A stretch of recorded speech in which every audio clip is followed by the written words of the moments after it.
ପିଲାମାନେ ଆଜି ଆହୁରି ଗପର ପସରା ନେଇକି ମୁଁ ତମ ପାଖକୁ ଆସିଛି।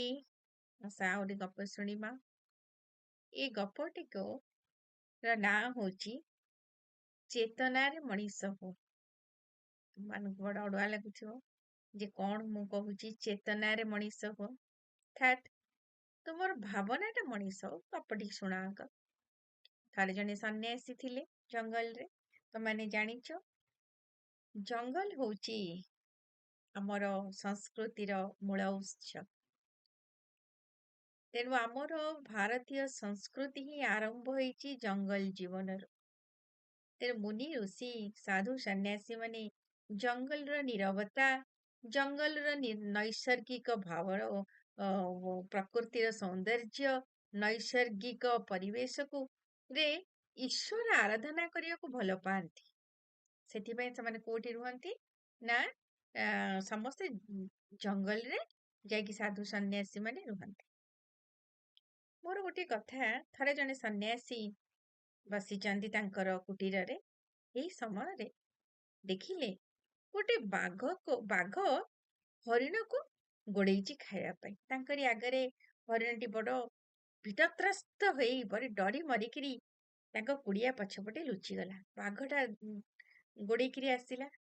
ଏହା ଦେଖିକିରି ସନ୍ନ୍ୟାସୀ ତାଙ୍କର ତପସ୍ୟା ବଳରେ ବାଘକୁ ଗୋଟେ ମଣିଷ କରିଦେଲେ ଏବଂ ହରିଣକୁ ଗୋଟେ ଝିଅ କରିଦେଲେ, ମାନେ ଗୋଟେ ଯୁବକ କରିଦେଲେ ବାଘକୁ, ଆଉ ଇଏଟା ହରିଣଟାକୁ ଯୁବତୀ କରିଦେଲେ। ସେଇ ଯୁବକ ଯୁବତୀ ଦୁଇ ଜଣ ଯାକ ପରସ୍ପରକୁ ସାଙ୍ଗ ହେଇକି ରହିଲେ ଏବଂ କିଛି ଦିନ ପରେ ସେମାନେ ସ୍ୱାମୀ ସ୍ତ୍ରୀ ହେଇକି ଗୋଟେ ଛୋଟିଆ ସଂସାର କରିକି ଗୋଟେ କୁଟୀର କରିକିରି ସେ ପାଖରେ ରହିଲେ। ତାକୁ ଲକ୍ଷ୍ୟ କରୁଥାନ୍ତି କିଏ ସେ ନା ସନ୍ନ୍ୟାସୀ। ଆମେ ମାନେ ପିଲେ ଯେମିତି ସବୁ ଗବେଷଣା କରୁଛେ ବିଜ୍ଞାନକୁ ନେଇକି, ସେତେବେଳେ ସାଧୁ ସନ୍ନ୍ୟାସୀ ମାନେ ଆତ୍ମବିଜ୍ଞାନର ଗବେଷଣା କରୁଥିଲେ। କିଭଳି ମଣିଷ ଏକ ଉଚ୍ଚତର ସୋପାନକୁ ଯାଇପାରିବ, ଉଚ୍ଚତର ମଣିଷ ହେଇପାରିବ, ସେ କଥା ଚିନ୍ତା କରୁଥିଲେ। ତେଣୁ ସେ ଲକ୍ଷ୍ୟ କରୁଥିଲେ ଏଇ ଯୋଉ ପଶୁରୁ ମଣିଷ ହେଇଛି, ବାଘରୁ ମଣିଷ ଯୁବକ ହେଇଛି ଏବଂ ଇଏ ହରିଣରୁ କଣ ହେଇଛି ନା ଯୁବତୀ ହେଇଛି, ସେଇ ସବୁକୁ ସେ ଲକ୍ଷ୍ୟ କରୁଥିଲେ ଯେ ଏମାନେ ପ୍ରକୃତରେ କଣ କରୁଛନ୍ତି।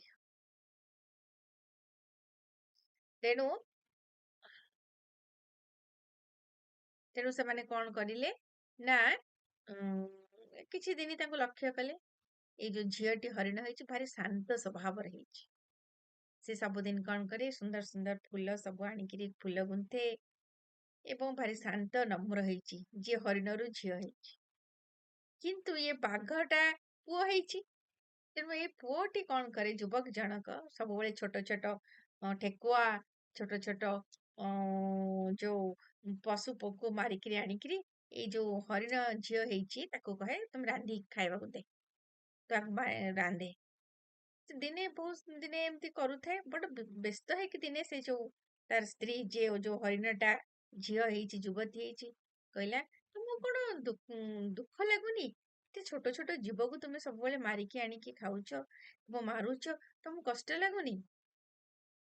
ସେ କହିଲେ ଟିକେ ହିଂସ୍ର ସ୍ୱଭାବର ହେଇଥାଏ କି ସେ ପୁରୁଷଟା। ସେ କହିଲେ ତୁ ମତେ ଏତେ କଥା କହନା, ମୁଁ ତ କହୁଛି ରାନ୍ଧିକି ଖା। ଦିନେ ସେ ଯୁବତୀ ଜଣକ କହିଲେ ଯେ ହରିଣରୁ, ବାରମ୍ବାର ତ ମୁଁ ମନେ ପକେଇ ଦଉଛି, ହରିଣରୁ ସେ କଣ ହେଇଛି, ଯୁବତୀ ହେଇଛି, ବାଘରୁ ଯୁବକ ହେଇଛି। ତେଣୁ ସେ କହିଲେ ନା ନା ତୁ ରାନ୍ଧି ଦେ। ଏବଂ ସେ ବ୍ୟସ୍ତ ହେଇକି ଦିନେ କହିଲା ଯେ ମୁଁ ଆଉ ରାନ୍ଧିବିନି, ତୁମେ ଏତେ ଛୋଟ ଛୋଟ ଜୀବ, ନିରୀହ ଜୀବ ମାନଙ୍କୁ ମାରିକିରି ଆଣୁଛ, ମୁଁ ଜମା ରାନ୍ଧିବିନି। ତାପରେ ଦି ଜଣଙ୍କ ଭିତରେ ଝଗଡା ଟିକେ ହେଲା, କଥାବାର୍ତ୍ତା ଉଚ୍ଚ ହେଲା। ଇଏ କଣ କଲା, ଯୁବକ ଜଣକ ଗୋଟେ ପନିକି ଧରିକିରି ମାରିବା ପାଇଁ ଗୋଡେଇଲା। କାହାକୁ? ସେ ଯୋଉ ଝିଅକୁ। ଯେମିତି ପୂର୍ବରୁ ବାଘ ଗୋଡଉଥିଲା ହରିଣକୁ ଖାଇବା ପାଇଁ, ସେମିତି ଏଇ ମଣିଷ ଗୋଡେଇଲା ସେ ସ୍ତ୍ରୀକୁ ମାରିବା ପାଇଁ। ତମାନେ ତା ଆଗରୁ ଜାଣିଛ ଯେ ସେମାନେ ପଶୁରୁ ମଣିଷ ହେଇଛନ୍ତି, ଯେମିତି ଗୋଡେଇଲା।